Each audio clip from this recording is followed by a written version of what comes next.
Okay, so recording has started. Welcome to the March 21 edition of the study hall, whose theme is flexibility in problem solving part 2, where flexibility in problem solving part 1 was almost exactly a year ago. It was somewhere in March or April of last year.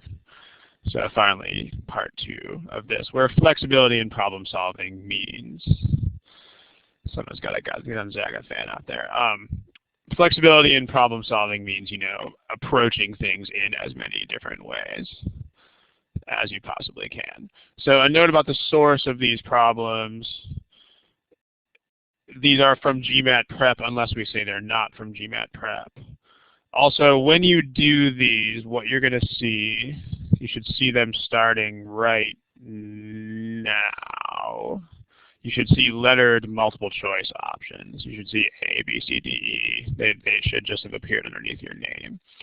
So this is where you pick answers to multiple choice questions. If you've been doing these study halls for a while, you will know this, but there's always new people. So that's where you make multiple choice selections. Please don't put your multiple choice answers in the text box, because remember, we don't want everybody seeing the same thing and having clues that they don't really want. So if you put your answer here, no one sees each other's answers, because I've got that hidden. And remember finally how this test works. This is not a test where you can not answer things. This is a test where you have to answer all the items on the test in the order you get them. There's no revisiting problems. There's no skipping problems. There's no going back later and changing your answers. There's no any of that. You have to answer the questions in a way that is final, right when they come out. So, smiley face, if this makes sense, remember where the smiley faces are. Okay, someone gave me the LOL. There's some smiley faces. All right, cool. Okay, let's do it. So here's a problem. How about that? And remember where you're going to find the answers to multiple choice questions. You're going to find them here, where it indicates on the following graphic. Right here.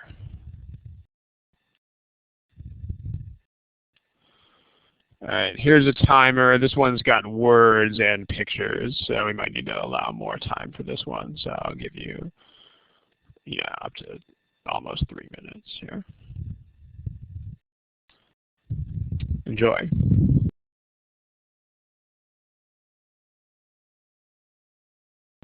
Okay. Okay, ladies and gentlemen, it has been almost 3 minutes. In fact, it's been 3 minutes. So you should be punting at this point, if not before. So there's like 35 people here, and so far we only have about 12 answers to the problem. So that means that a lot of you have some guessing to do at this point. So just guess away.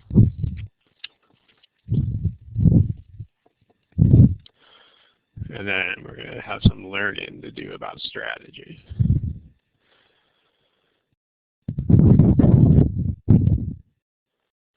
Okay, so again, we still have about 10 non-responders. So if you have to guess, just get into the habit, right? Get into the habit of putting a guess down for this problem.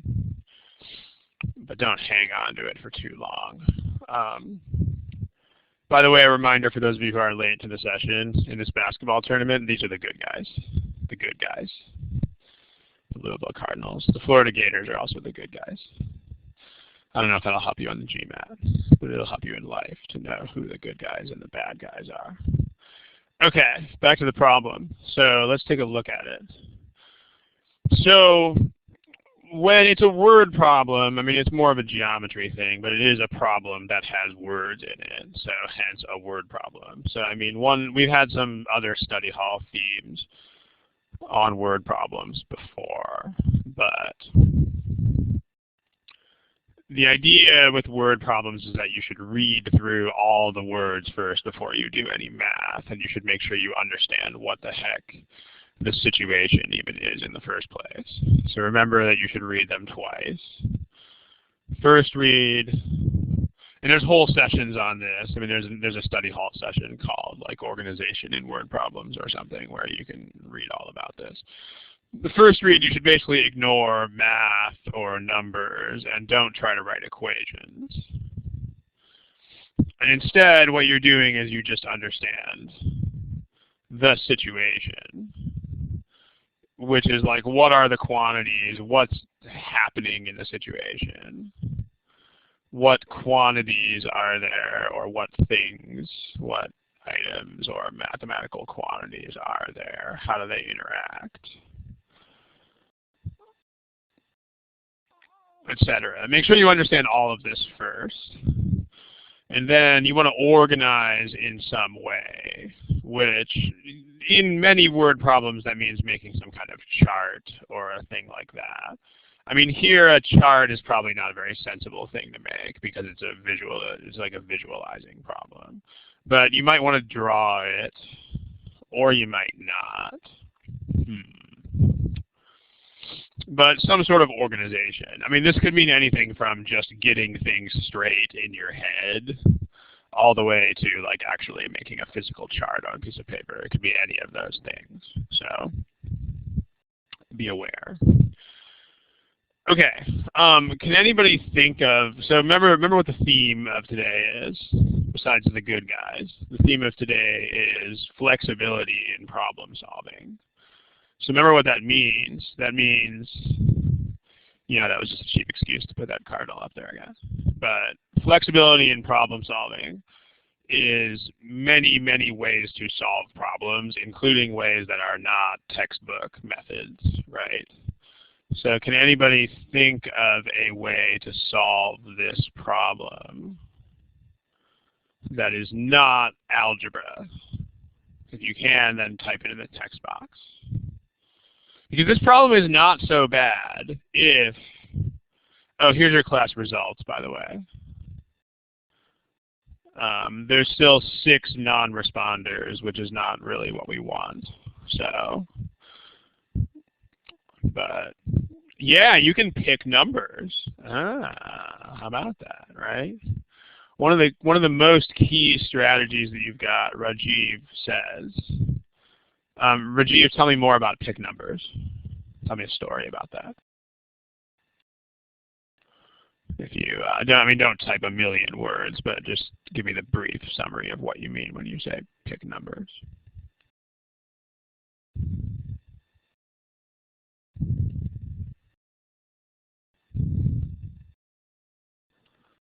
Let's see, is Rajiv, are you typing? Yeah, you just take the answer choices and put you just make up your own value for something and just throw it in there. So it is true that at least Steven says at least 6 sides are covered in red, but let's chase this particular rabbit right here and see how far we can get. So let's pick a relatively easy number.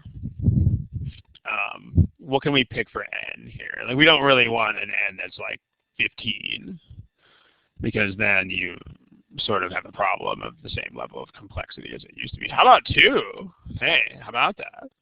Because, I mean, you can't pick 1 because that's not an allowed value in the problem. But notice the condition that's up here. But the simplest case that we can pick is n equals 2. So just go ahead and do that. Pick your own numbers. Simple cases. So let's just go ahead and let's just set n to be 2. So then you kind of know what you can sketch this if you feel like you have to sketch it. You may or may not feel like that's something you have to draw, but if you draw it, it's a cube that's 2 by 2. So when it's broken up, it's going to be broken up into 8 different cubes, right? So you've got, it's going to be subdivided like that, and like across here. I mean, this is not the greatest drawing in the world, but I think we get the point, right? So we have a 2 by 2 by 2 cube. There are 8 cubes total here. How many of them are painted?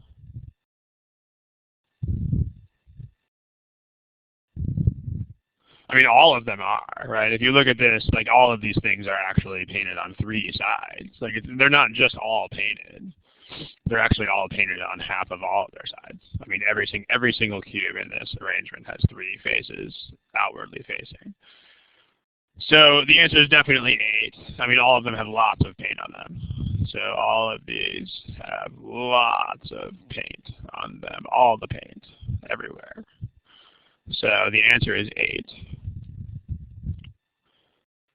So then what do you do? Well, remember that n is not n anymore. I mean, you don't expect a choice that says 8, because if n is not 2, then the answer is not 8. So you have to just take the same. This is just the situation where n is 2. So you take that and you throw it in there, and you get what you get. So choice A is 6 times 2 squared, which is not 8. B is 6n squared is still 24. 24 minus 12 times 2 plus 8, which is 8. Okay, are we done at this point? Chat box, tell me. Yes, no. I mean, 8 is the number we want, right? Okay, so most people are saying no, we are not done, but there are still people who are saying yes.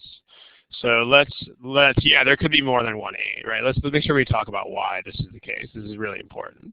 Like, pick your own numbers is one of the most powerful methods that you've got.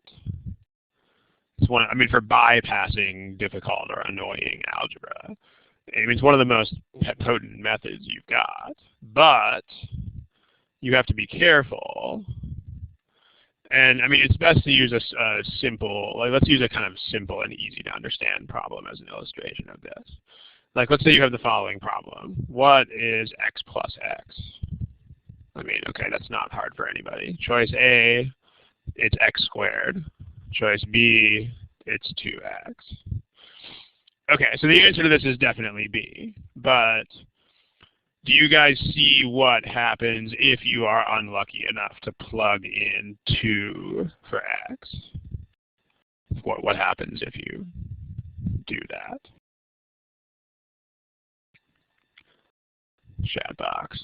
You plug in 2. You get the same answer for both, and worse, the wrong answer is listed first. So if you just picked the one that you saw, oh, look, I got a 4. So 2 plus 2 is 4. That's the answer that I want. So if I just say, oh, A is 4, if I pick that, then I'm actually going to get the whole problem wrong. So you got to be very careful there. But B is also 4. So this is unfortunate, but it's not a big deal because all it means is that you just throw another number in there and don't worry too hard about it. So if you plug like any other x that's not 2 or 0, like I don't know, 5. So then you want 5 plus 5 is 10. And A is not 10 anymore. It's 25. And B is 10. So this is the worst that can happen, but you do have to keep going when you get your 8, especially because you have picked the simplest possible case. Like if you did, honestly speaking here, if you did this, not that this would be a good idea, but if you plugged in like 17 for n, and you actually solved this problem with 17 cubes on the side, then you would definitely not get any answers the same, and you could just quit when you saw it. But if you do pick the simplest possible case, you don't really know unless you plug. So just keep going, just keep trucking through the choices. So it should be an unbroken process. C is 24 minus 16 times 2 plus 24. So that's not 6, that's 16, that's not 8. D is 4 times 4 is 16 again, which is not 8. And E is 48 minus 24, which is not 8. Oh, look, we're done. Legit. I mean, if you don't like the idea of 2 for n, then you can pick 3. In the case of 3, you have all the cubes painted except for the one that's right in the middle. So this is fantastic. And I mean, again, most people didn't get this problem right. I mean, out of 30-odd people in here, I think we had 11 correct answers. So that's not a very good hit rate. So if you were one of the individuals who got this wrong, or even if you guessed, even if you got it right, if you had to guess, that's still a thing. If you had to guess, or if you missed the problem, this is a big wake-up call. I mean, this is not a hard problem if you pick numbers. But if the only tool in your toolbox is algebra, then you're going to be in big trouble on this one. Any questions about the picking numbers method? If you have questions, feel free to fire away in the chat box.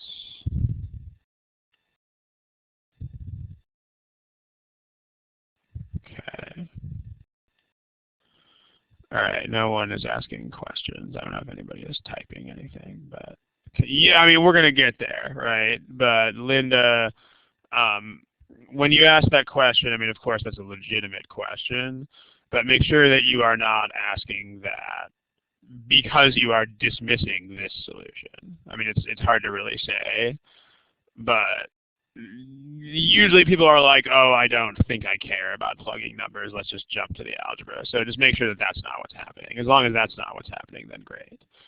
And I mean, especially, we'll get there in a sec, but let me tell you something here, which is that if you are, because a lot of people who attend this study hall have, Maria, the number of small cubes is 2 times 2 times 2, length times width times height. So it's 8 in this instance. And they all have paint. If you guys, I don't get how dividing by 2 is 8. Penn, Glenn, I don't understand. Maybe you're not reading the problem right. It's not how many faces of the cubes. It's not how many squares. It's how many of the blocks have paint on at least one face. It's not the number of faces. So what does N stand for? Well, so okay, this kind of question, what does N stand for, is exactly the kind of thing I'm talking about when I say first read of the problem. Like if you are trying to do math here and you don't understand stuff like that, you're going to be in big trouble. Just try to understand the situation, what's going on. I mean, if 100% of your attention is going toward let me understand the situation, then you will figure this out. Like you have a big cube that you slice up into n cubed smaller cubes that are each the same size. So what that means is n is like how many cubes on a side. Like if n is 2, it means you're cutting it up so there's 2 cubes this way, 2 cubes that way, and 2 cubes that way, and so on. Because that's, I mean, you might have to think about that for a little bit, but make sure you do think about it for a little bit if you have to. So there's that. Okay, the comment, Katie, let me know if that makes sense. The comment that I wanted to make here before we look at an algebra solution is if any of you guys have quant scores in the 40s, okay, let me disable the Blackboard permission. All right, please no doodling, but now you can't doodle anymore, ha ha ha. Okay, so if you have a quant score that is already in the 40s, then, I mean, I will make you a promise. And that is that studying more mathematics is really just kind of a waste of your time. And that includes studying more algebra solutions to things. and studying more like principles of math. I mean, that will not improve your score if you are already in the 40s.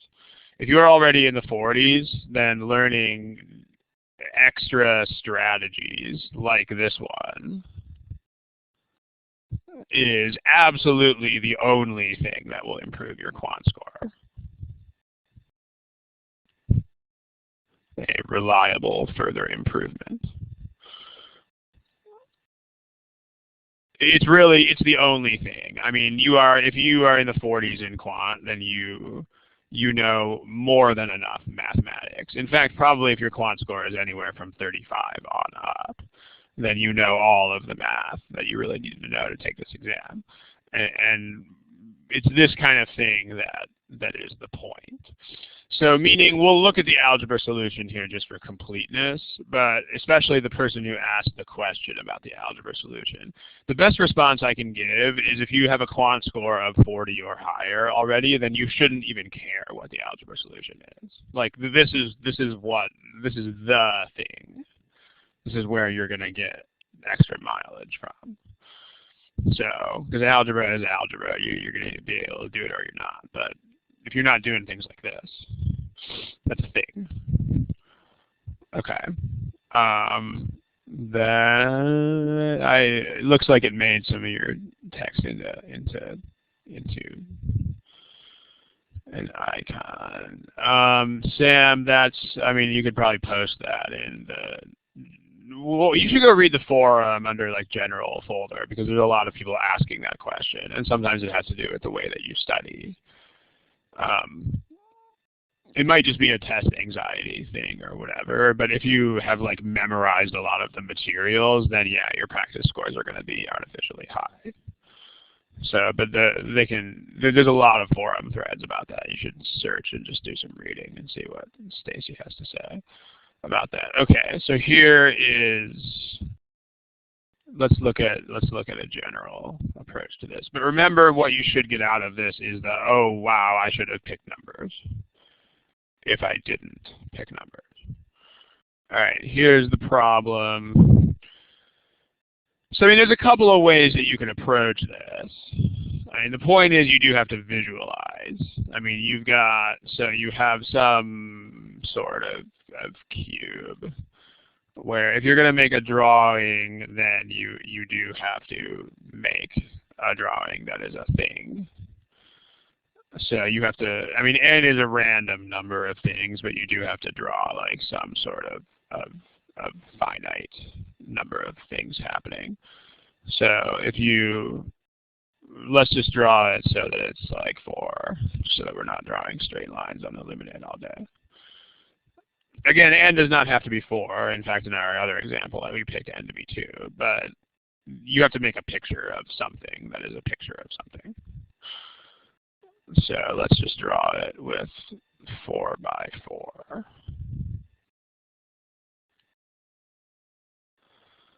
Okay, so the deal here is that there are a couple of ways you can do it, but you just need to express everything in terms of n in a way that is a thing. So okay, so that's a not horrible drawing. It's not super beautiful, but it gets the job done, I guess. So, okay. So one way to do this, I mean, remember that this is not 4. I mean, it's 4 if you pick numbers, but if you're doing a general approach to this.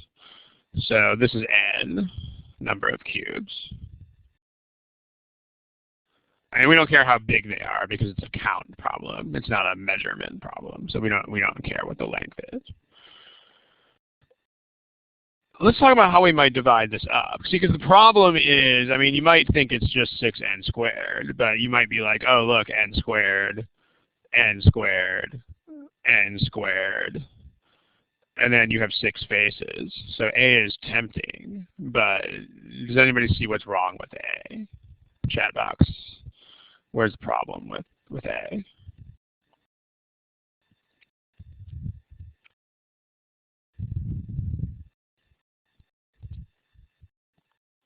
Yeah, you double count and triple count a lot of cubes. Like if anything is on an edge, which most of them really are, then you're going to be double counting those. And in fact, the ones on the corners, you're going to be counting 3 times. So there's no second, I don't understand, William, no second variable. I mean, there's only one variable anywhere in this problem. So let's figure out a way that we can break this up. Maybe you can explain that further. All right, so we can get 2 n squareds at least. I mean, we can get, you know, that's n squared. Like that top row of cubes, those are all painted. And then you can also do the symmetrical group that's on the bottom. So those are 2 groups that are n by n. So that is, the purple ones are 2 times n squared. There's going to be an exponent there in a second. There's your exponent. Okay. Then, I mean, if you have this visualized, I mean, I would draw this on the paper because you would have to have a truly exceptional mind's eye kind of thing to be able to mentalize this. And even if you could, you would still be, there's no real reason to do that. So another way you could do this now is to take these groups. So you've got that group, and then you've also got a group of those on the other side. So those are n times what? William, yeah, but you don't necessarily know that there has to be a second term. I mean, that's not obvious. So, I mean, sometimes these expressions reduce. It's not 2, Katie, because remember, this is not actually 4. This is supposed to be n. I mean, I had to draw something that was a thing, but n could be 100 cubes. It doesn't have to be 4, so this does not have to be 2.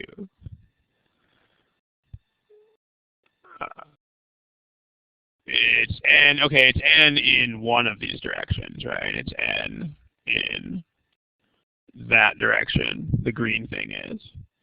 But how many cubes is this?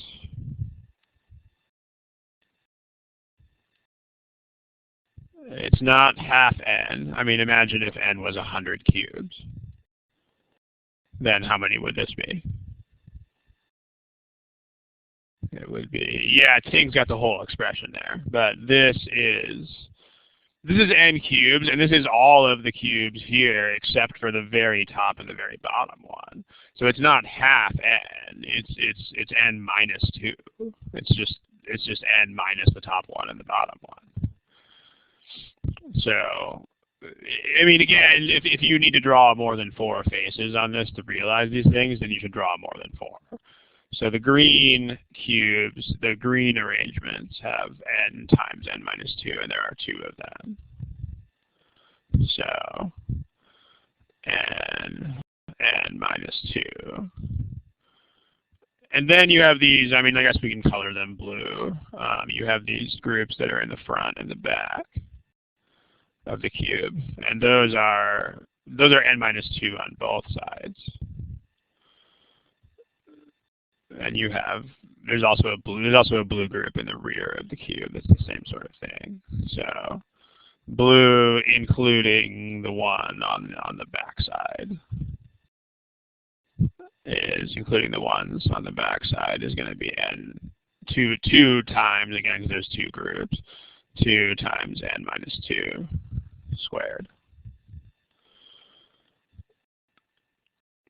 So, I mean, okay, you guys can do routine algebra as much as anybody else can, so I will just tell you and not waste the time to do the algebra right now.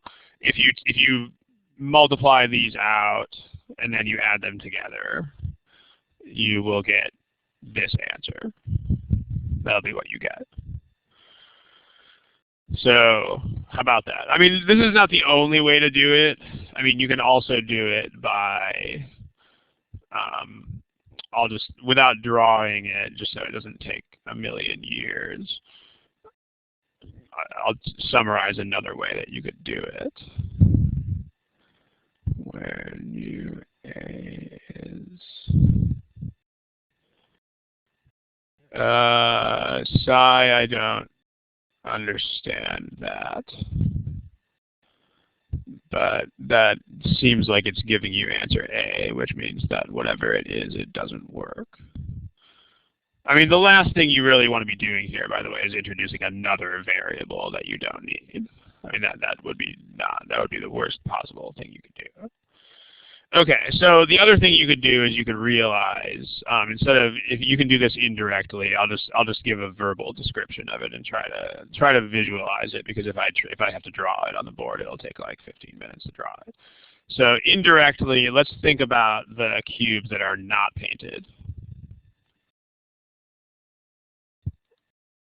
What kind of arrangement do those have?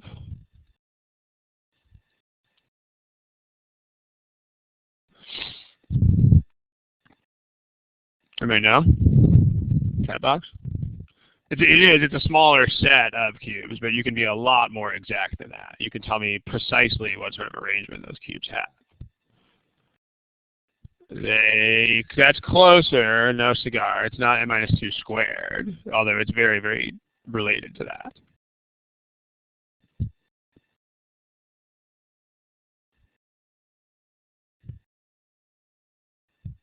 I mean, it's cubed, yeah, right? Because you've got, okay. I mean, again, try to visualize this, but you have this like outer shell of things that gets painted. But if you picture the inside core part of the cube, then anything that's in the middle, it's not on the edges. There's n-2 this way, n-2 that way, and n-2 that way. Like if you have a stack that's 4 by 4 by 4, there'll be a 2 by 2 by 2 group in the middle of that stack. If you have a stack that's 8 by 8 by 8, you'll have a 6 by 6 by 6 group in the middle of that. So it'd be a smaller cube, which is n-2 on each side. So that is correct, yeah. So there are n-2 cubes that are not painted.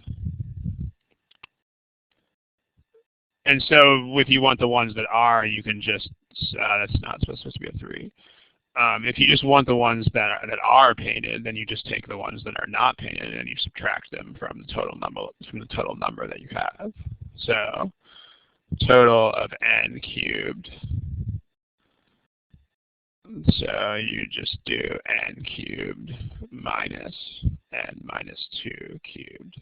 And again, I'll make you a promise. I don't really want to spend the study hall time doing routine algebra on the blackboard. But if you expand this out and simplify it, I mean, it takes a moment to multiply this expression out. But if you do, then you're good. Finally, does anybody know, like, let's say that you, I mean, this is probably unlikely, but let's say that you just totally forget how to multiply out n-2 cubed. Let's say that you just do not remember how to do that. Does anybody know what you could still do at this point, and you could totally still solve the problem?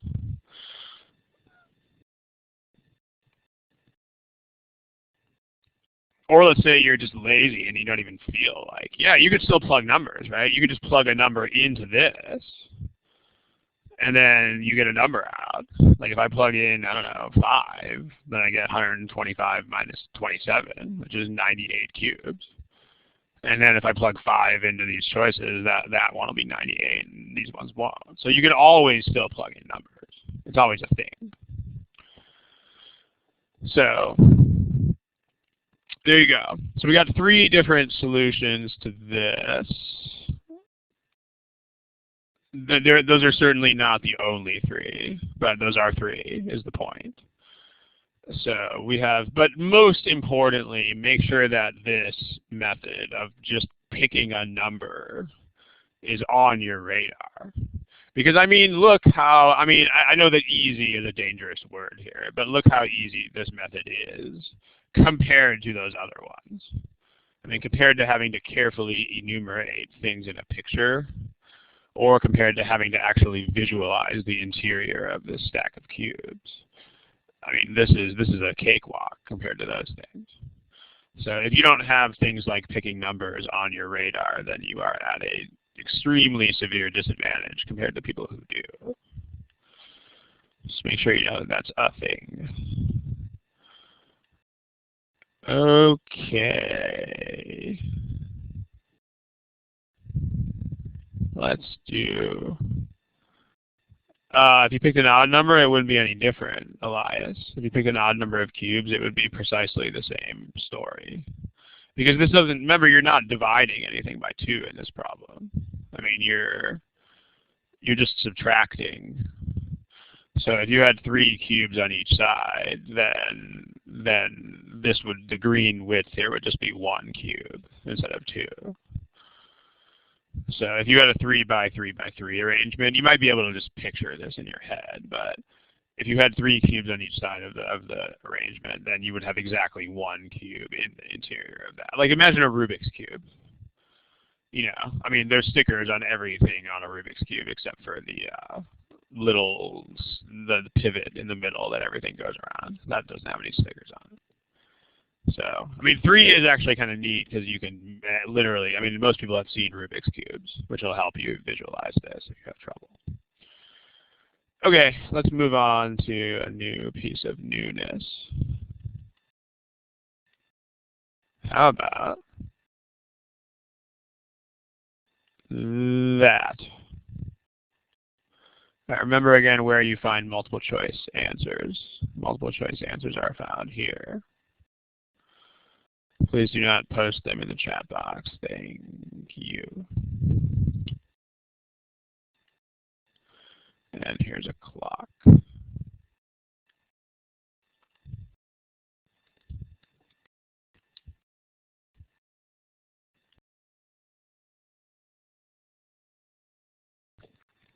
Okay, to be fair, I probably should have allowed more time here because there's a lot of words in this problem.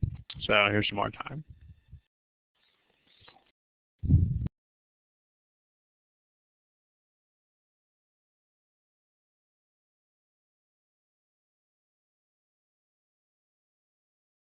Okay, remember to pick something. There are, we got 40 people right now and only like 20 answers. So that means that people have to guess things. So please guess things. But remember, this is not a test where non-responses are a thing.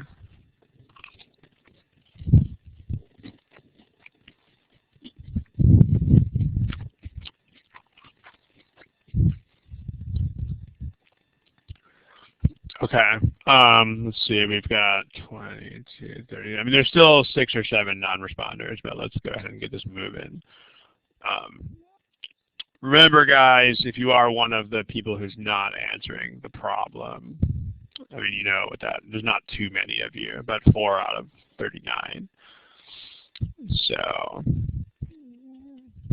the second alarm was probably about 3.5 minutes. So, I mean, let's talk about that real quick. If you took 3.5 minutes for this problem, is that necessarily a bad thing? Any thoughts on that?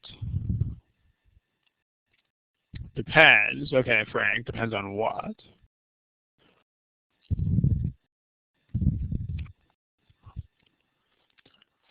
It's true. It depends on how long you're taking on the other problems, but realistically speaking, I mean, a lot of the other problems are in the future and don't exist yet. So that's kind of a tough thing to judge.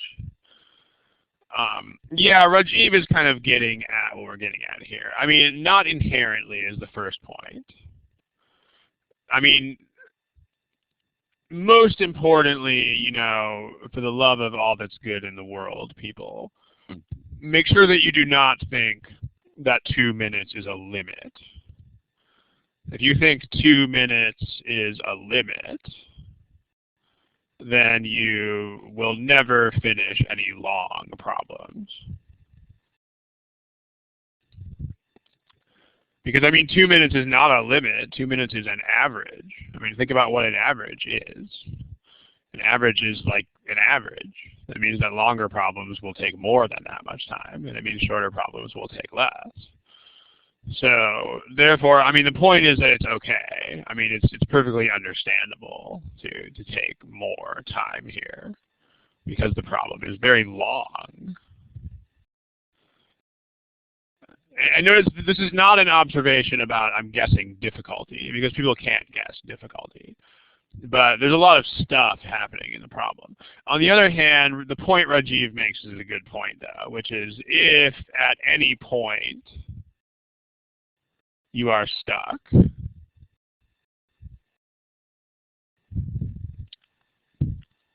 you need to quit.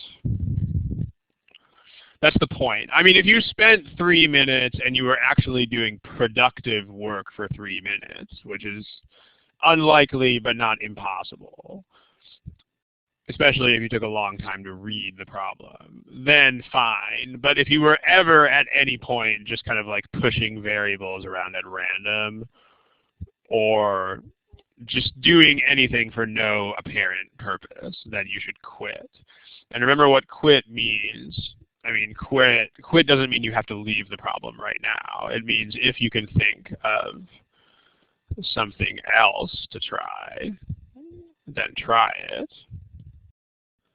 And honestly, if you can't, then just guess and move on, which is not fun for anybody, but if you don't do it, then you don't do it. So, all right. Does anybody know a way to do this problem? Because I mean, the thing is that, you know, as far as this time limit goes, I mean, guessing, I don't really place a high priority on teaching guessing here, because especially because that's sort of at odds with, it's kind of at odds with the goal of today, which is to broaden your, you know, flexibility of problem-solving methods. I mean, so we're like, specifically the theme of today is things that are not guessing methods, like plugging in on the cube problem. You know, things that, so we specifically are not thinking about guessing today, is the point. I mean, that has its value, that has its place, but not here. Yeah, so Sai is getting at this here, right? So it's very closely related to the method of picking your own values, but this time it's just picking, sorry, wrong graphic. It's picking the answer choice and just trying it out. So you can kind of do a combination of those two methods here.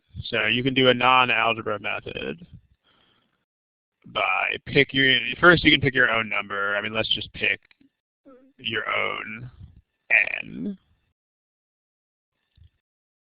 Let's say 100. Here's a stupid question, but why are we just picking n? Why are we not picking n and picking p? I mean, at least why are we not plugging a random number in for p, is the point. Yeah, because p, there's a right answer for p, though. So, exactly. If I make up that p is like, I don't know, 25%, then I'm just wrong. Just all kinds of wrong. There's no right about that at all. So then try the answer choices. So just make sure you know you can't make up a value for p, because p has a right answer in the answer choices. So, but you work backward from the answer choices. In other words, instead of starting with the problem and ending with an answer choice, you start with an answer choice. You just do whatever you can do with the information in the problem. And then if everything is consistent with everything else,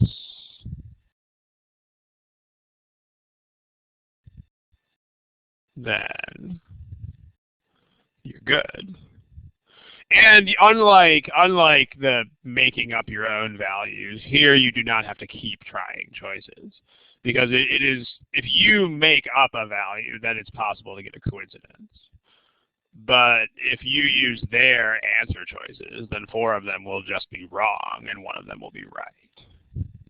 So, all right, let's say n is 100. So then 1997 is $100. I wish I only paid $100 a year for auto insurance. That would be pretty nice. Okay. The other thing here is what is the most important thing to keep in mind when you pick an answer choice to start with? What do you guys think? Like when you're deciding which answer choice to try first, what do you think?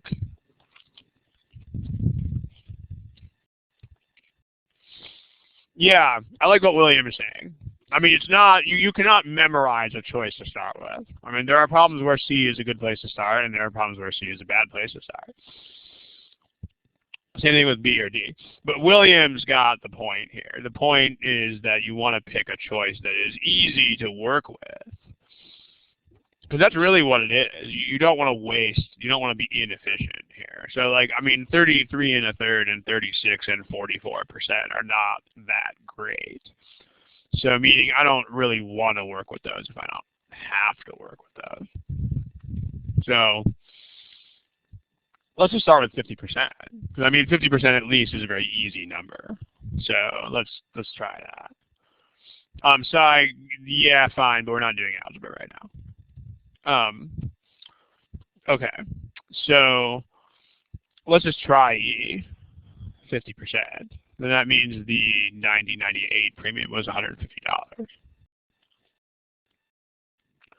So then 1/6 of this is, that's 6 times, what, 25. So 1/6 of this is $25. So in 1999, you get 125 bucks. And then 1/6 of this value, it's not $125 again, is the point. It's some horrible, ugly thing, but it's between $20 and $21. Because it's 120 would be 20, and so you have, and 126 would give you 21. So if you subtract that, you get 2,000 is, between, somewhere between 104 and 105. So what do we notice about that? I mean, it's too big. But does it give us any clues? Yeah, it's really close, right? It's only off by like $4. So, I mean, this gives us a pretty good sense of what we're looking for. So we do need to pick a lower number, but I mean, that's sort of trivial here because all of the numbers are lower. So, but the point is this is really, really close to 100. This is not far off. So you don't really want to get drastically far away from 50 here because 50 is close. So then try the next closest answer. So if it's 44%, I mean, that's not super great. But 1997, $100. So then you add 44% of that, which is $144. So 1/6 of $144 is $24. Take that away. It's $120. And look at that, 1/6 of this is $20. So, boom, we win. And again, notice in this method you don't have to keep trying choices because these are their percentages. Like these will either be straight up correct or straight up incorrect. Like there's no coincidence, weirdness that can happen here. So again, no need to even do algebra. There is algebra that can be done, but no need to do it. And I mean, the other thing to notice is that you will still have plenty of time. Like you don't have to decide to do this right out of the gate. Like that's the other problem that people have, is they think that you have to like, oh, I need to know right away that I'm supposed to do this. Well, no. I mean, this doesn't take very long. So even if you try algebra here and get stuck, As long as you are not sitting there staring endlessly at the problem, you will have plenty of time to turn around and try a method like this one. So as long as you are not, again, sitting there staring or just doing random work with no goal. If you are not doing those two things, then you will have all the time you need to try other stuff, I promise you. So working backwards, it's your friend. And again, if you are 40 or above in Quant, then these are really the only things you should be worried about learning. I mean, you don't need to learn any more mathematics if you're ringing up 40s in the Quant. So Rajiv, it doesn't matter. There's no reason for a student to ever think about that. It doesn't help you in any way. So there's just a problem and there are methods, and thinking about difficulty is just a distraction. Okay, if you want to do algebra here, you can do that. Let's say, so P times, so that's the problem, is that P is a percentage, right? So you have, you can't just multiply P by fractions because those are not equivalent quantities. But let's take that over here and see what happens. So if you, I mean, I'll just sketch out, I don't want to spend a million years talking about algebra, so I'll just sketch out a couple of solutions for you. One solution that uses two variables is let X be the 1998 premium. The one that, because, I mean, it's nice to have a variable there because that's the thing that you actually take fractions of. Whereas P is, you don't take fractions of the 97 value. So you have, the point here is in 1998, it's $N. And then in 1999, it's 5/6 of that. So if you're not sure what the 5/6 is, I mean, if you take away 1/6 of something, then you have 5/6 of it left, is the point.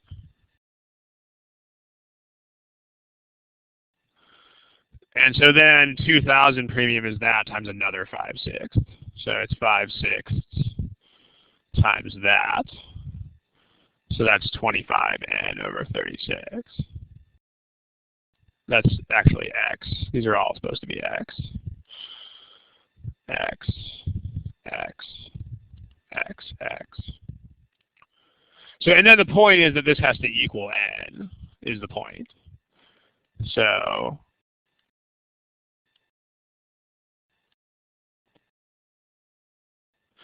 then if we can reverse that fraction, you multiply by the reciprocal, and you get this.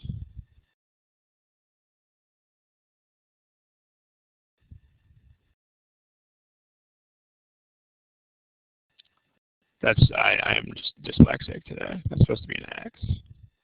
That's supposed to be an N. Notice what this tells us, right? 36/25.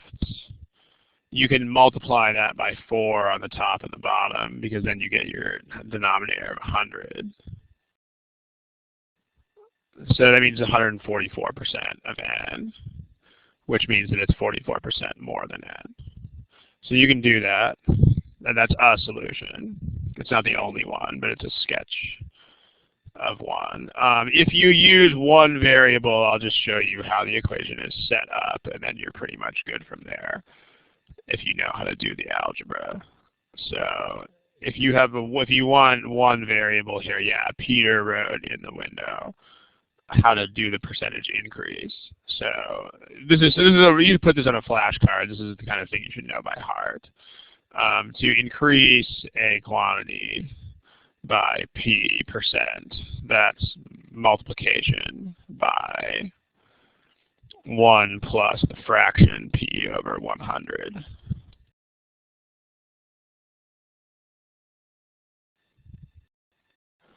So that's the first step that happens. So then let's just make that a graphic that I can keep loading. Okay, so the point here is that if you start with N dollars in 1997, that's N dollars. And then in 1998, you have N dollars times that thing. And then you do the 5/6 to that. So in 1999, you're going to have the same quantity times 5/6. So that whole thingamabobber times 5/6. And then finally in 2000, you're going to have the same sort of story, except you multiply by another 5/6, which means you get a 25/36 in the back of that. So same expression, except you've got another 5/6, which means 25 here and 36 here. So then you can, I mean, this is an equation. This is not the most beautiful equation in the world, but it's an equation and you can solve it. So if you solve this, then, because this equals n by definition, so you can cancel out the n's, and that gives you a 1 on the right-hand side. And then take my word for it, work it out at home or whatever. If you do this, you'll get 44 for P. I think this is what Cy had up there earlier in the chat box.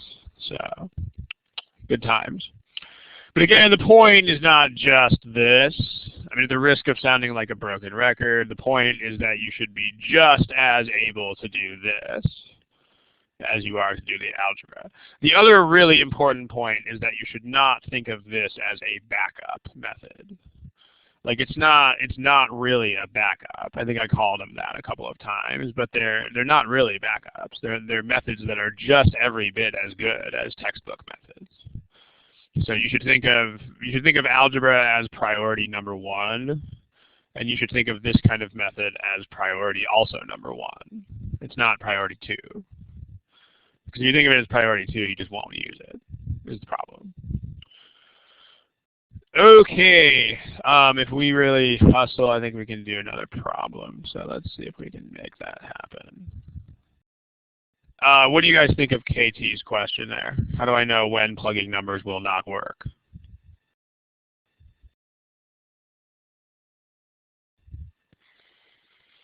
Okay, those are insights that are decent insights. That's not really where I'm going with this. It is a good question, so we're addressing it.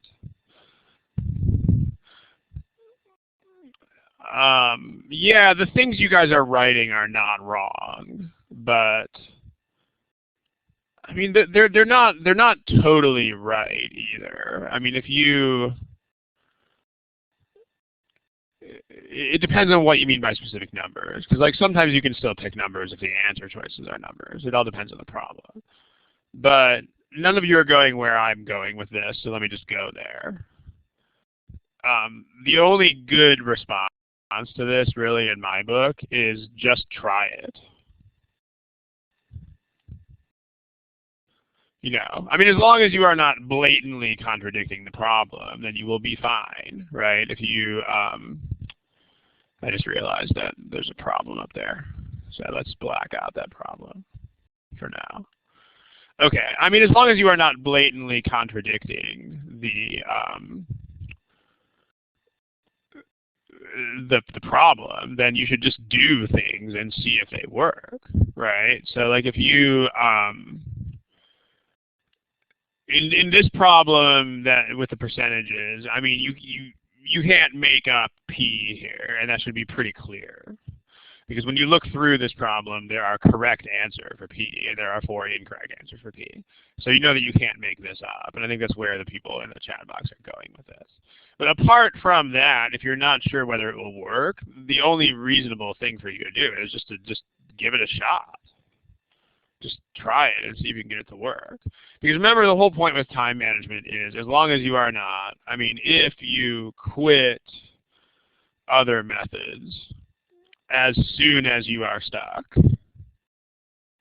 I promise you will have plenty of time to try whatever method at whatever time. Like, this is only false if you are like so slow that it takes you like 5 minutes to do a log division problem, which I don't really think is going to be true. So other than that, if anybody here has difficulty with time management, that is always, always, always a function of just sitting there staring at things, or of like pushing variables around with no reason behind it.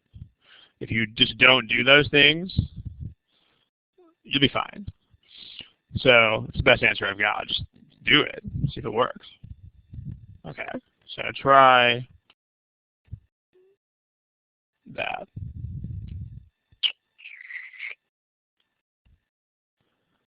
It's not a super long problem, which means it shouldn't take that long. Maybe about 2 minutes or so.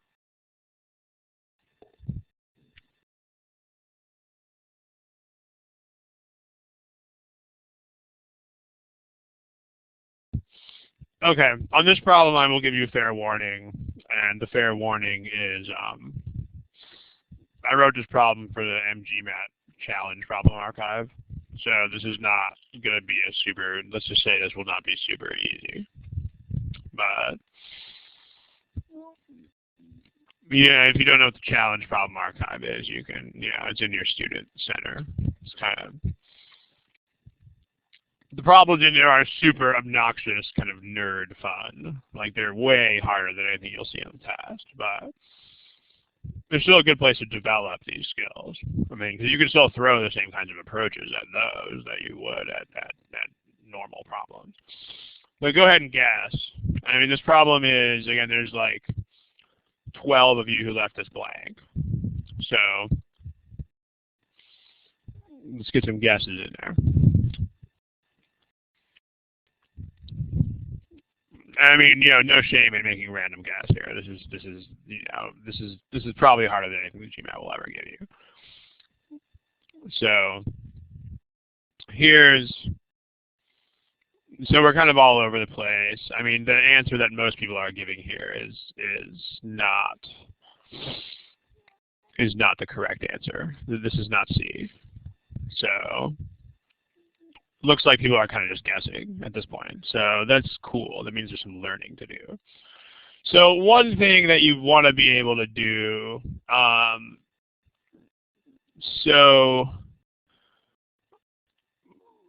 and you want to make sure that you do this carefully. I mean, make sure you don't mess up key steps like this. So we have, I don't know if that's supposed to be pronounced Marchi-Keen or something like that, but Marchi-Keen or whatever that is. I mean, careful, because this is backwards. I mean, the problem says that the ratio of A to B is actually 2 times the ratio of B to C, not half of it. So the way that, if you have that, you're kind of, that's not an auspicious beginning to get that statement reversed. So here's what this should be. It should be this. A over B is 2B over C. That's what you want. You take whatever time you need to take to do that, because again, if you screw up the initial interpretation of the statements, then you're basically dead. I mean, the rest of the problem is not going to work by pure magical coincidence. So make sure that you take whatever time you have to take to make that work. So, okay. Let's try working backward from the choices.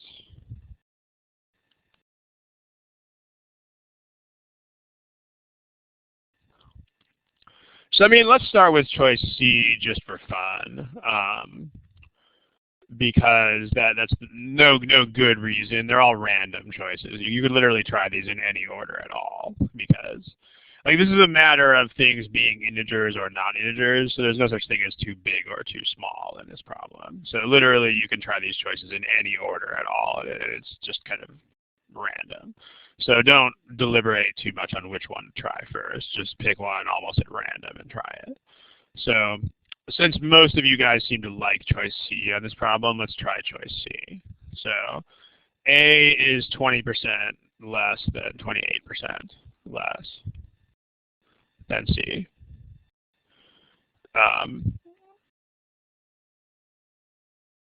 What does that mean? How do you write that with fractions?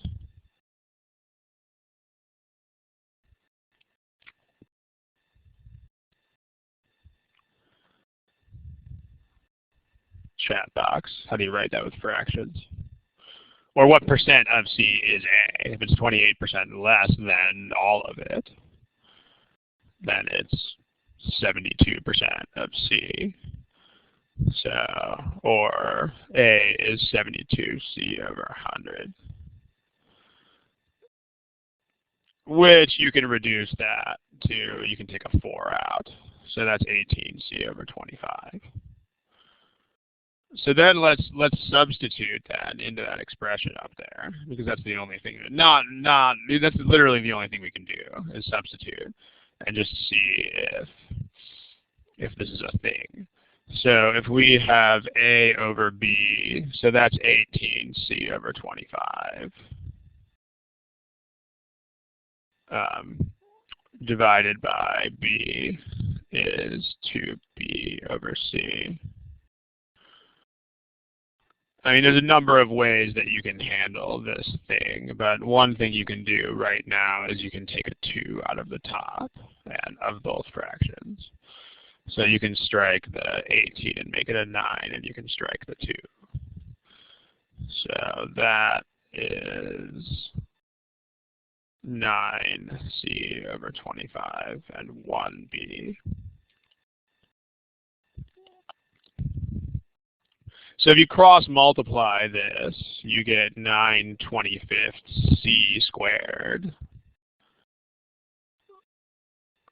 is B squared. Can you get integers to do that? Well, sure you can, right? I mean, you can let C be 5, and then B would be C has to be some multiple of 5. You can take a square root of that, so it's 3C over 5 is B. So if you have that, then you can start looking to see if you can get integers. But these are all integers. So you have that's the point, right? Like you have the ratio of C to B now. So the ratio of, you can divide out B to C if you divide both sides by C. And then the ratio of A to B is just twice as much as that. So that's this. I mean, you can do this. This is doable with whole numbers. I mean, you don't have to really worry about what those numbers exactly are. But if those are all integer ratios, you can definitely get that to work. Like if you give me any 2 integer ratios of A to B and B to C, then because you just take the least common denominator of all of those, and then you can get it to work. So that is, we're looking for cannot be true, so that's not gonna fly. I mean, this looks like a time investment, but the thing is that once you've done this once, like that's the thing that people are not thinking about. Like people think that if it takes n amount of time to do this once, then it will take 5n amount of time if you have to do it 5 times. Which it totally was, right? It's the same process every single time. So once you get this figured out, it's actually pretty fast. Anyway, we need to keep an eye on the clock here, so let's just move to what is the correct answer and let's try it. So it's A. So you can try these randomly in any order that you would want to. But you get eventually around to the point where you try A, and C is 60% less than A. That means C is 84% of A. So C is, you just follow the steps on our A, right? So 84 over 100 A. Which you just reduce to 21 over 5. You might see where that is headed. It's 21 is bigger. If not, you keep going. So you have plugging into the expression A is 21 over 5. That might break it up. Okay. How's that? Okay. This is not sustainable for more than a couple of minutes, but that's all we have anyway, so good. That's 21A over 25, that's A, and then that's 2B up there, and that's B. So if you multiply that out, you get 21A squared over 25. And then on that side, and then you get 2B squared. And so over here, you can divide out that 2. So 21 over 50.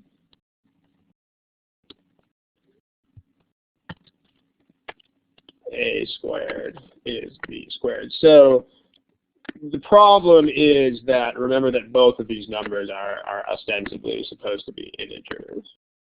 And if you take the square root, it doesn't wind up being a nice ratio of integers like this does. Like B here is just 3/5 of C. I mean, like this means you can't pick any C in the world, but you know that there will be a C, a B, and an A that do this. And as long as you can have something, then you're good. So, but here, if you take a square root of that's not going to happen, right? It's going to be like rad 21 over rad 50 times A is B.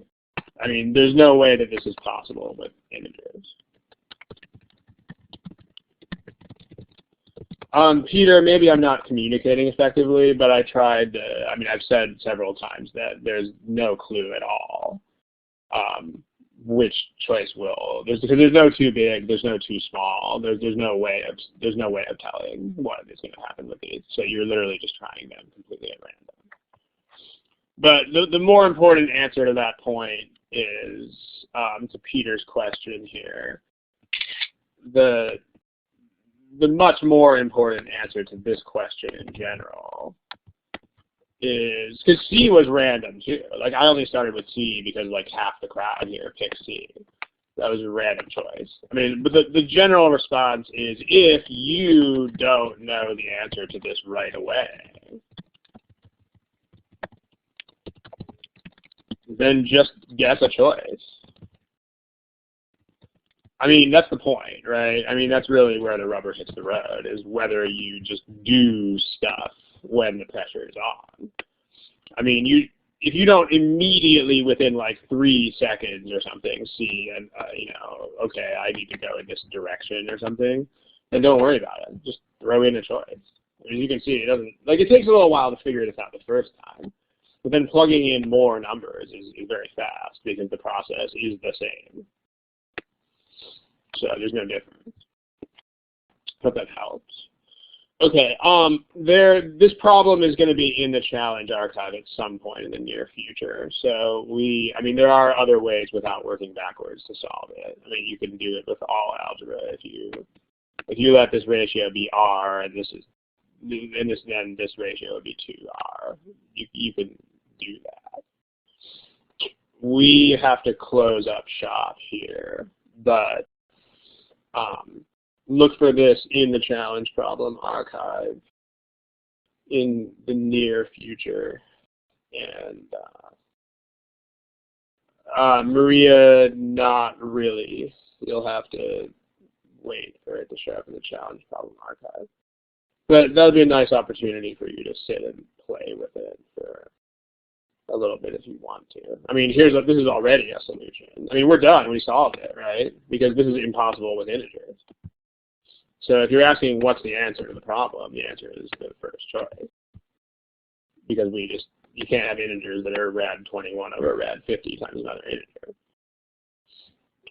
But other than that, I mean, for the other solutions with algebra and whatnot, then that'll be in the challenge archive in a second. Okay, we are sort of on a tight schedule here, so I'm going to cut it in about a minute. If you have any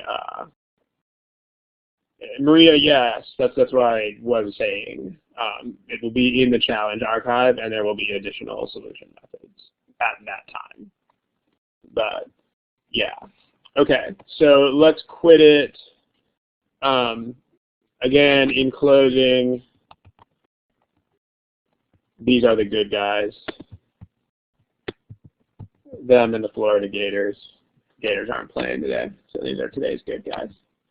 Other than that, if you have any administrative notes, feel free to, Gators, feel free to, I mean, if you have any super fast, like, business questions, you can ask them right now. Otherwise, submissions go on the web page. And I will see you all in 2 weeks. So, Peter, there's no way of telling if you're in a trajectory that the correct answer will be picked last. That's the whole point. You're not going to be able to tell. If you could tell, then you would just go to those answers and pick them first. So that question is like a non-question. That's not a real situation. All right, guys, we're going to wrap this up. So, yeah, I'm going to kill the recording. And good night.